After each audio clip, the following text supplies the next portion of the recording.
Hey, how's it going, everyone? My name is Nick. Welcome back to the Sympathizer. Let's read. We are on chapter 20 this time around. We're officially into the 20s, which means that we're very nearly to the end of this journey.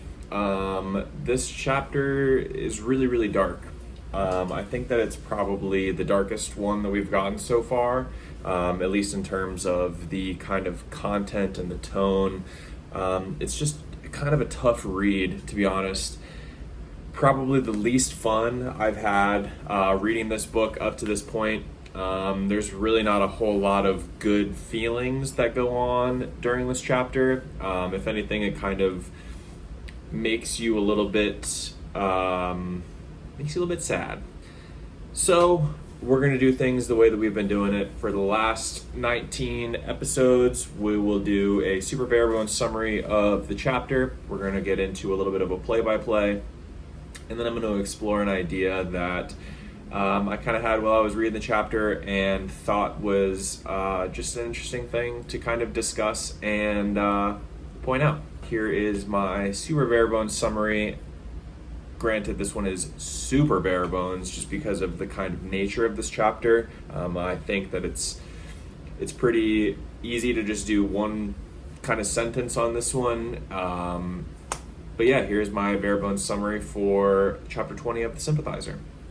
The Commissar Mon employs a new re-education method to try and save the Sympathizer from the Commandant's wrath. This method looks a lot like torture to me. I feel like this is by far the most grim chapter that we've gotten in the book so far, and it's kind of the tonal shift that I was kind of theorizing we would have in chapter from chapter 18 to 19. The chapter is pretty difficult to read in some places, and it's probably, like I said, the most dark and compelling written example of torture that we've gotten in the book so far. It's crazy that we've gotten 3 of them up to this point, this being the 3rd. But this one is definitely the most visceral, I want to say. The chapter focuses almost solely on the Sympathizer's torture at the hands of Mon, so if that's something that could potentially become difficult for you to kind of listen to and deal with, maybe skip through this one and catch up with us on chapter 21. With all that out of the way, let's get into the kind of play-by-play summary for chapter 20 of the Sympathizer. So the chapter begins with the Sympathizer's realization that Mon is the commissar of the prison camp, and about the same time that he has this realization, he is gagged, blindfolded, and brought to another room some 100 paces down the hill. There, he is disrobed by the guards, his ears are plugged, and he is tied to a mattress with a silk hood pulled over his head. He says it's the softest thing that he's felt since Lana's lingerie, so even in these trying times, he's able to kind of take solace in that evening he spent with Lana. He calms himself down briefly by breathing mindfully the way that Claude taught him to, the way that he was doing on his way over to kill Sonny, and the door to the room closes and the Sympathizer once again panics. He considers the situation and realizes that this too is probably a test from the Commissar. He reassures himself that he was a perfect student and capable of acing almost any test, and he's kind of able to resume some semblance of calm. He weeps for himself and then is once again visited by the ghosts of the Major and Sonny, who kind of taunt him and deride him for his actions that led him to this point. He feels the Major nudge him with his foot as he's drifting off to sleep, and then he realizes that the foot is not a part of the hallucination, but someone in the room is actually trying to keep him awake. The Sympathizer reflects on his hunger and the fact that he has felt this way before. While growing up with his mother, the Sympathizer often went unsatiated during meal times, even though he was given a 3/4 portion to his mother's 1/4. The situation is a direct cause for his revolutionary thinking and kind of sends him down the path for revolutionary ideology. He says, if the rich could only spare all the hungry a bowl of rice, they would be less rich, but they would not starve. If the situation was so simple, why was anyone hungry? He cites Marx again here, claiming that the answers are all available in Das Kapital. He comments on the fact that sympathy alone would never change things, and that it is the role of revolutionaries like him to bring about the freedom and equality that the world so desperately needed. Once again, the sympathizer kind of teeters on the edge of sleep, but the disembodied foot keeps him awake. The sympathizer then kind of launches into an ode to the foot, singing its praises and lauding it for its contributions to human society. He apologizes to the foot for humans' inability to appreciate the humble foot for its value, and offers forgiveness for the perceived indignation that the foot has experienced throughout history. He promises to raise up the banner of the foot once he is freed from his captivity, going so far as to worship the foot just the way that Jesus did when he washed the feet of the beggars, if it would only let him sleep. This time, however, a hand nudges the sympathizer awake. The hood is drawn up while still remaining over the sympathizer's eyes, and the plugs are taken out of his ears. At this point, Mon's interrogation really begins. He starts by chastising the sympathizer once again for returning to Vietnam against his direct commands not to. The sympathizer tries to defend himself here by saying that the bird always returns to the nest the way that his mother taught him. And he implores Mon for more information on the reason behind the torture. But Mon remains detached, stating that this is for the sympathizer's benefit and that the commandant's bloodlust must be satiated.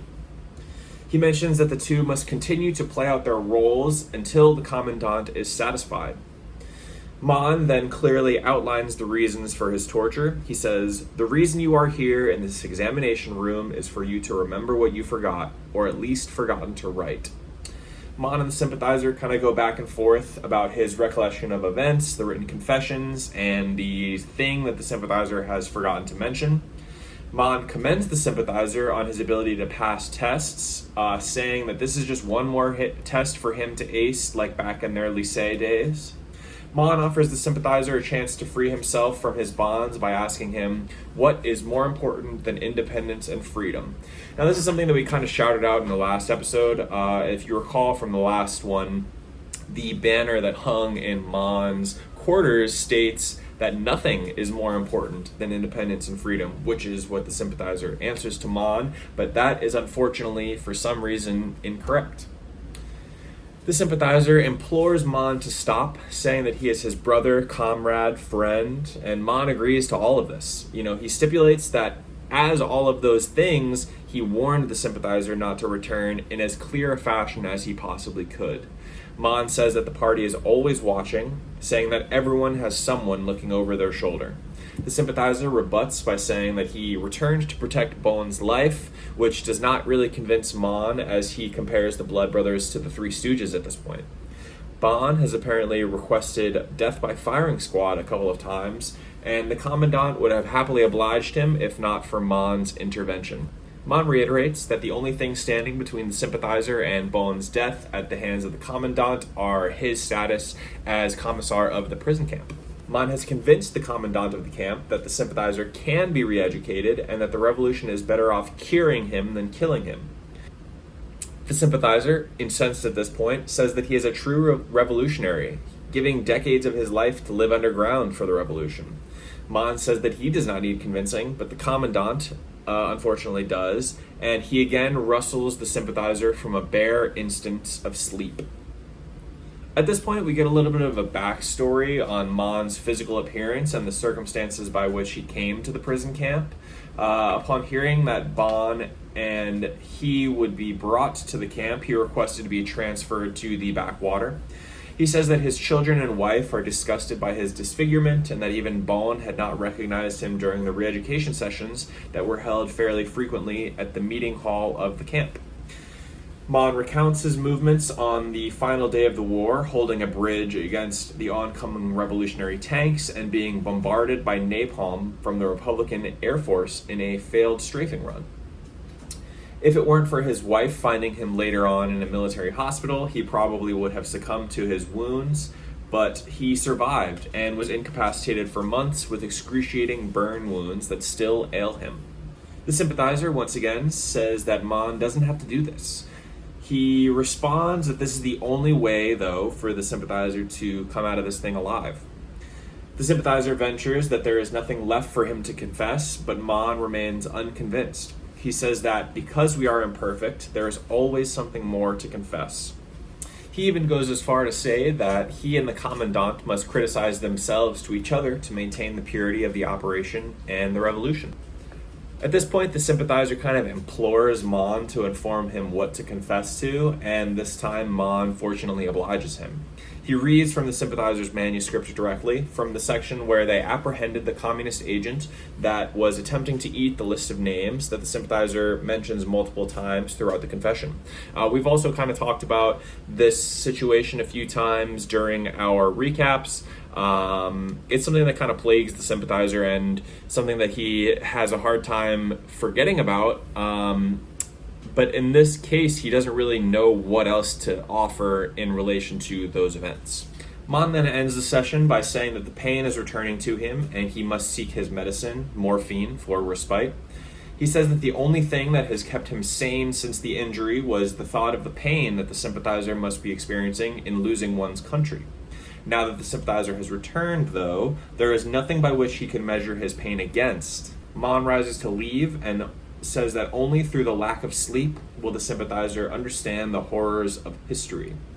Mon's prescription of torture terrifies the sympathizer, and the chapter ends with the sympathizer being prodded awake once again by the baby-faced guard and his refusal to accept his comradeship. I'm not sure that this really needs saying, but I am profoundly anti-torture. I don't think you're supposed to really be torturing anybody. And this is just one of those situations where, you know, it's just tough to read. It's a difficult read, even though it's fictitious. It's based in reality. You know, this is really something that happened and probably is still happening to people somewhere in the world. And that's just really difficult to kind of reconcile. But that's it for the play-by-play summary for this chapter. Something that I kind of wanted to delve into a little bit is the kind of role reversal that we get in this chapter from the sympathizer's perspective when it comes to torture. This, to my knowledge, is the first time that the sympathizer has ever really been practically tortured during his life, and the torture itself is even more gruesome just because of his relationship to the torturer. I think that this situation also becomes a little bit more difficult because a lot of the stuff is directly out of the CIA playbook that Claude teaches to the secret police during the Watchmen episode that he recounts during his hospital stay in the Philippines after the movie accident. I think it's definitely interesting to see the sympathizer on the other end of the equation. Not that I really think that he deserves it by any stretch of the imagination, or because I really enjoyed reading about him being tortured. I did not really enjoy it.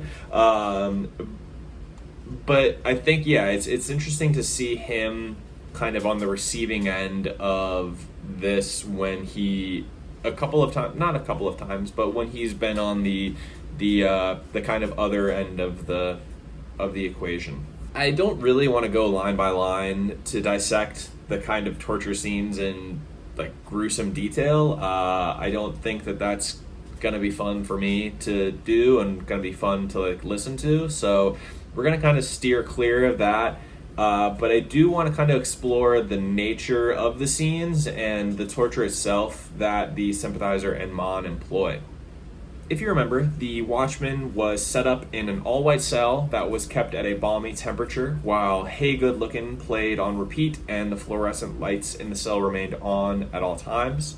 Claude and the sympathizer kept an eye on the Watchman through video feeds and waited a week before even beginning their interrogation of the prisoner.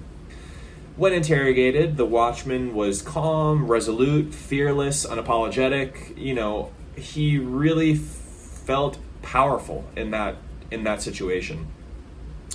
He never asked why he was being detained in such a way or what he needed to do in order to be set free. The Watchman and the sympathizer get into an argument of sorts, which causes the sympathizer to write a confession for the Watchman outlining his homosexuality as the reason for his devotion to the revolution. When the Sympathizer is tortured, it's kind of the polar opposite of this. He's kept hooded and bound in a dark room in near silence outside of Mon's voice and labored breathing. He's kept awake for God knows how long at this point and constantly peppered with questions. The Sympathizer is terrified, willing to do whatever necessary to escape the cell. He pleads with Mon, attempting to appeal to his emotionality and their shared history to set him free. Granted, the Sympathizer has kind of been kept in an isolation cell for a year, and the torturer is one of his closest and oldest friends, while the Watchman was a captive of the regime that he swore to defeat. The similarities of the torture are pretty clear, I think. Sensory deprivation, elimination of sleep, breaking down the body's natural rhythms, overloading the nervous system to elicit compliance. I think it's interesting to see the Sympathizer kind of undergo the same style of torture that he employs during the Watchmen episode, and his kind of different responses to these stimuli. The Watchman, like I said earlier, is unwavering and unapologetic, while the Sympathizer is really willing to do whatever or say whatever in order to be released.